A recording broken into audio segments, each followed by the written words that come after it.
안녕하십니까. 비뇨기과 전문의 박성훈입니다.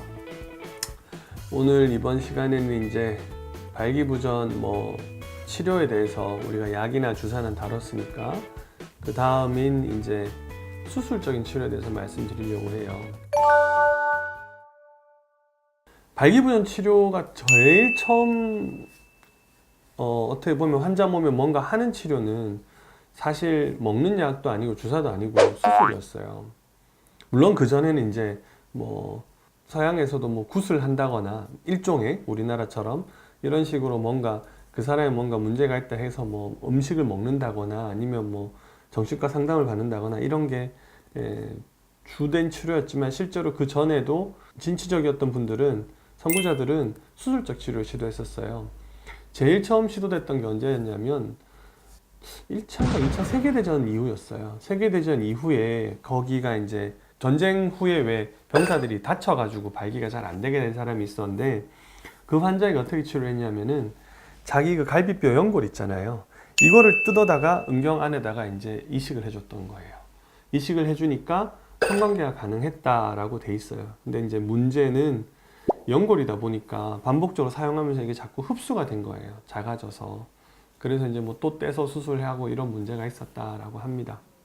그 다음으로 연골을 대신 해보자 라고 해서 개발된 게 아크릴이라고 왜 우리 플라스틱 있죠. 플라스틱 이런 봉 같은 게 개발됐었어요.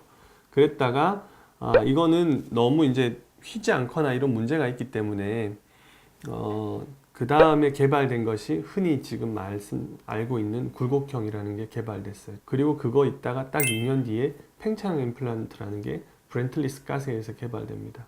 아까 했던 그 굴곡형은 헤르난 캐리언이라고 해서 지금도 이제 부자지간에 발기부전 수술 주로 하고 음경 재건 주로 하는 그 헤르난 캐리언, 스몰 캐리언 이렇게 두 부자가 이렇게 하거든요. 그분들이 처음에 개발했었고요. 그 다음이 이제 제가 주로 수술하는 팽창 임플란트 브렌틀리스까지 개발하게 된 거였어요. 그래서 그렇게 역사적으로 이제 그런 발달을 이루었다 보시면 될 것 같습니다.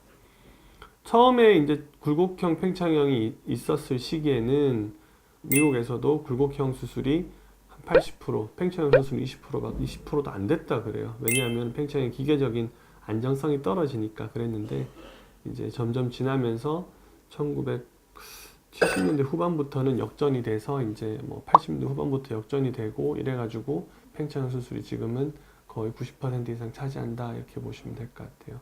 우리나라는 제가 정확한 통계 수치를 모르겠습니다. 이게 식약청에 보고되는 게 아니고 보험이 되지 않는 수술이다 보니까 정확한 측계가 약간 어려운 면이 있는데 지금 봐서는 아마 팽창 수술이 좀 더 많지 않을까 그렇게 예상은 합니다. 간단한 히스토리상의 말씀을 드렸었고 요런 이제 내용을 알고 계시면은 이렇게 됐구나 한번 말씀드려 봤습니다.